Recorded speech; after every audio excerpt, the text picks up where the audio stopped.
Hello बच्चों, let's see this question. The question says an ammeter and a voltmeter are joined in a series to a cell.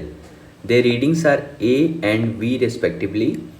If a resistance is now joined in parallel with the voltmeter, then 4 option दिया हुआ है, हमें उसमें से correct option choose करना है. First option है both A and V will decrease, and second option both A and V will increase, and third option is A will increase but V will decrease, and fourth option is A will decrease and V will increase. Question में कहा गया है एक ammeter और एक voltmeter दोनों series में joint है और जो एमीटर का रीडिंग है वो A लिया गया है और वोल्टमीटर का रीडिंग V है. तो हमें पता करना है कि अगर एक रेसिस्टेंस को पैरेलल में जोड़ दिया जाए वोल्टमीटर से तो जो रीडिंग में क्या बदलाव आएगा, A इंक्रीज करेगा या V इंक्रीज करेगा, तो उस पर क्या चेंज पड़ेगा. की concept of the question is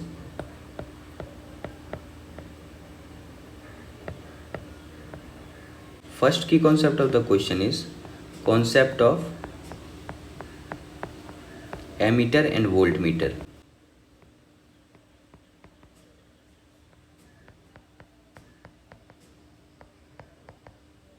And second key concept of the question is by using KVL. KVL लगा के हम लोग सिंपल तरीके से इस क्वेश्चन को सॉल्व कर सकते हैं. तो इन दोनों की कॉन्सेप्ट की हेल्प से हम लोग इस क्वेश्चन को सॉल्व करेंगे. क्वेश्चन में पहला सर्किट जो दिया हुआ है उसमें एमीटर और वोल्टमीटर सीरीज में लगा हुआ है. देखो वैसे तो एमीटर करंट मेजर करता है उसे सीरीज में लगाते हैं, पर वोल्टमीटर को पैरेलल में लगाते हैं. पर यहाँ पे हम लोग एमीटर और वोल्टमीटर को एक सिंपल रेसिस्टेंस जैसा ट्रीट करके समझेंगे तो काम हो जाएगा. जैसे ये देखो आप, सपोज ऐसा मान लेता हूँ कि एक एमीटर और एक वोल्टमीटर दोनों सीरीज में लगा हुआ है एक बैटरी के साथ. यहाँ पे कोई बैटरी सपोज लगा हुआ ई वोल्ट, मैं बैटरी ले रहा हूँ. अब कहा जा रहा है जो एमीटर रीड कर रहा है वो ए रीड कर रहा है. इसका मतलब एमीटर क्या रीड करता है, करंट. तो करंट यानी ये आई का जो वैल्यू एमीटर रीड कर रहा है वो ए के बराबर है. और वोल्ट मीटर जो रीड कर रहा है, volt meter potential difference read करता है. तो इसका मतलब यहाँ से लेकर यहाँ के बीच का पोटेंशियल डिफरेंस वी है. हालांकि वोल्ट मीटर पैरेलल में ऐड होता है पोटेंशियल डिफरेंस मेजर करने के लिए, पर इन दोनों पॉइंट के बीच का पोटेंशियल डिफरेंस वी है. अब क्या किया जा रहा है, इसी सर्किट में से दूसरा क्या किया जा रहा है, पैरेलली इस वोल्ट मीटर के एक ज्वाइन कर दिया जा रहा है. तो मैं दूसरा सर्किट बना ले रहा हूँ, तब हम लोग इजीली रिलेट कर पाएंगे. ये एमीटर है और यहाँ पे वोल्ट मीटर है. इसके पैरेलल में एक रेसिस्टेंस को ऐड कर दिया जा रहा है. सपोज यहाँ पे कोई भी आर रेसिस्टेंस का ऐड कर दिया जा रहा है और बाकी सर्किट वैसा ही है, इसमें कोई बदलाव नहीं है. वैसे ही बैटरी लगा हुआ है, उतने ही वोल्ट का ई वोल्ट का बैटरी लगा लो यहाँ पे, ये भी ई वोल्ट का है. फिर से कुछ करंट आ रहा होगा, तो इस बार करंट कोई ज़रूरी नहीं है आई आ रहा होगा.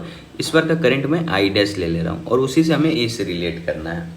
अब ये रेसिस्टेंस को आर मान लेता हूँ कि कोई आर ओम का रेसिस्टेंस को ऐड किया गया होगा. अब देखो एमीटर और वोल्टमीटर का हमें रेसिस्टेंस नहीं पता है, तो हम लोग ऐसा मान लेते हैं कि एमीटर का जो रेसिस्टेंस है वो हम लोग ले लेते हैं आर ए और वोल्टमीटर का रेसिस्टेंस को ले लेते हैं आर बी.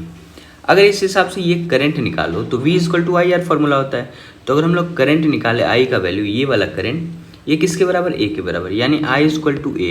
ये किसके बराबर होगा, तो अगर आप ओम्स लॉ अप्लाई करोगे तो E बाई, यानी V equal to I R होता है, तो यहाँ E बाई, और नीचे आप रेसिस्टेंस की जगह क्या लिखोगे, ये देखो RA और ये प्लस RB. क्योंकि RA RB हम लोग अपने मन से मान रहे हैं तो RA प्लस RB आप कर लो. तो ये हो गया करंट का वैल्यू. अगर ऐसे ही आप दूसरे वाले सर्किट के लिए करंट का वैल्यू देखोगे तो दूसरे वाले सर्किट में करंट आई डैश है.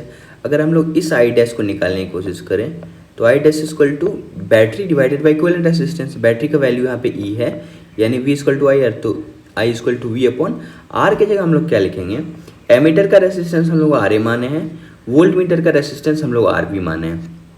अब आप देखो ये आर बी के साथ ये वाला आर पैरेलल में हो गया ना. पैरेलल का क्या कॉन्सेप्ट होता है, पैरेलल में जितने रेसिस्टेंस लगे हैं उसका इक्विवेलेंट सबसे छोटे वाले से भी कम होगा. यानी इन दोनों का इक्विवेलेंट, इसका और इसका इक्विवेलेंट, ये आर बी और आर दोनों से कम होगा. तो अगर आर ए के साथ ये सीरीज में, आर ए के साथ ये आर ए के साथ ये दोनों का इक्विवेलेंट, इन दोनों का इक्विवेलेंट सीरीज में ऐड होगा.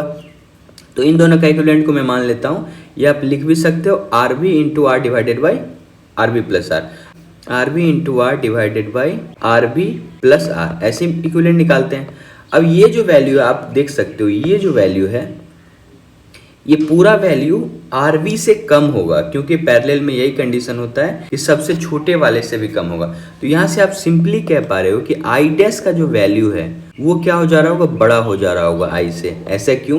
क्योंकि डिनोमिनेटर का वैल्यू घट जाने से ऑल ओवर वैल्यू बढ़ जाता है। यानी I डैश का वैल्यू को आप ये भी बोल सकते हो कि I डैश जो है A वैल्यू से बढ़ जा रहा है। A क्या था? Reading of ammeter. तो एक चीज़ तो हमें मिल गया कि एमीटर का जो रीडिंग है वो बढ़ जा रहा होगा। तो एक ऑप्शन तो हमें ठीक है पता है, लेकिन इसके साथ हमें वोल्ट मीटर का भी देखना है। अब पहले वाले कंडीशन में आ जाओ। ये जो वोल्ट मीटर V है ये क्या मेजर कर रहा है? तो यहाँ से आप V देखो तो V इज इक्वल टू ये मेजर हो रहा था I इंटू R। तो ये I की जगह A इंटू R इक्विलेंट की जगह आप क्या मेजर कर रहे थे? RV।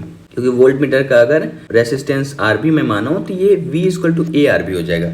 लेकिन दूसरे वाले कॉन्सेप्ट में आ जाओ तो यहाँ पे जो ये करंट आ रहा होगा, सपोज यहाँ पे I डैश करंट आ रहा होगा। अब आप सोचो I dash current he but जा रहा होगा, कुछ करंट इधर चला जा रहा होगा। Suppose I double dash current इधर आ जा रहा होगा और बचा हुआ करंट यानी I dash minus I double dash इधर आ जा रहा होगा।